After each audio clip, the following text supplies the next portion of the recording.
যেদিন আল্লাহর নবী দুনিয়া থেকে বিদায় নিচ্ছে, সেদিন জিবরাইল আইসা বলছে, ইয়া রাসূলুল্লাহ, মালাকুল মউত দরজায়, আপনি বললে আসবে, আপনার রূহ কবজ করবে। আল্লাহর নবী বলেন, আল্লাহকে জিজ্ঞেস করো জিবরাইল, আমি যদি আমার আল্লাহর কাছে যাই, আমার উম্মতের সাথে আমার আল্লাহ কি আচরণ করবেন, ওটা বলো, তারপরে আমি যাব।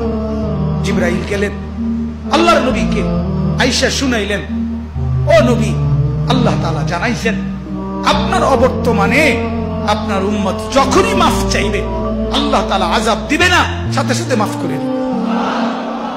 আপনি যেমন মাফ চাইছেন, তখন যেমন মাফ করছে, আপনার অবর্তমানে আপনার উম্মত নিজে নিজে মাফ চাইলেও আমি আল্লাহ মাফ করে দিই।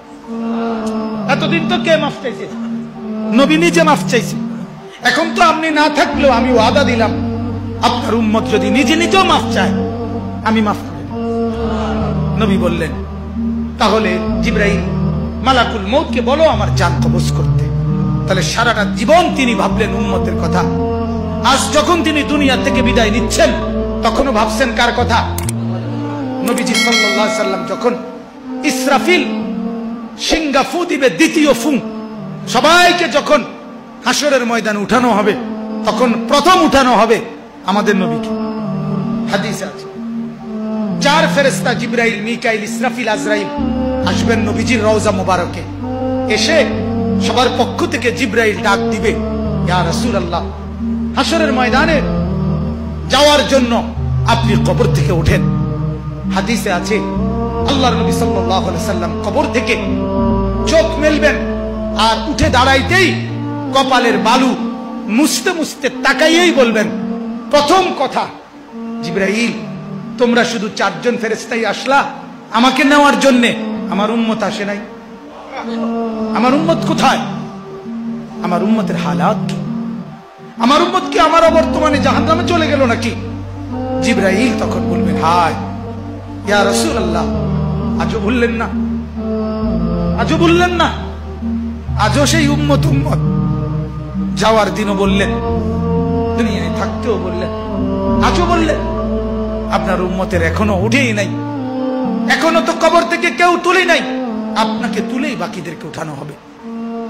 আল্লাহ নবী বললেন, তাইলে চলো, তাইলে ঠিক আছে, চলো হাসরের মাঠে যাবেন। সমস্ত নবী আদম থেকে ঈসা এবং উনাদের উম্মত কিয়ামত পর্যন্ত, আমি সংক্ষেপে বলতেছি, সমস্ত নবীর উম্মত, নবীরা শুধু এক কথা বলবেন হাসরের ময়দানে, ইয়া রব্বি নফসি নফসি, ইয়া রব্বি নফসি নফসি, আয় আল্লাহ আমাকে বাঁচান, আমাকে বাঁচান। সমস্ত ফেরেশতারাও বলবে, আল্লাহ আমাকে বাঁচান। সমস্ত জিন বলবে, আল্লাহ আমাকে বাঁচান।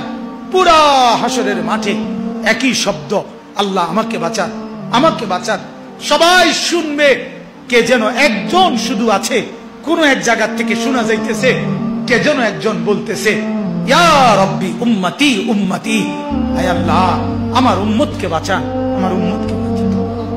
তিনি মুহাম্মদুর রাসূলুল্লাহ সাল্লাল্লাহু আলাইহি ওয়াসাল্লাম। নওজোয়ান, তোমাকে বলি, যিনি দুনিয়াতেও কাঁদলেন, যিনি কবরে যাওয়ার দিনও কাঁদলেন,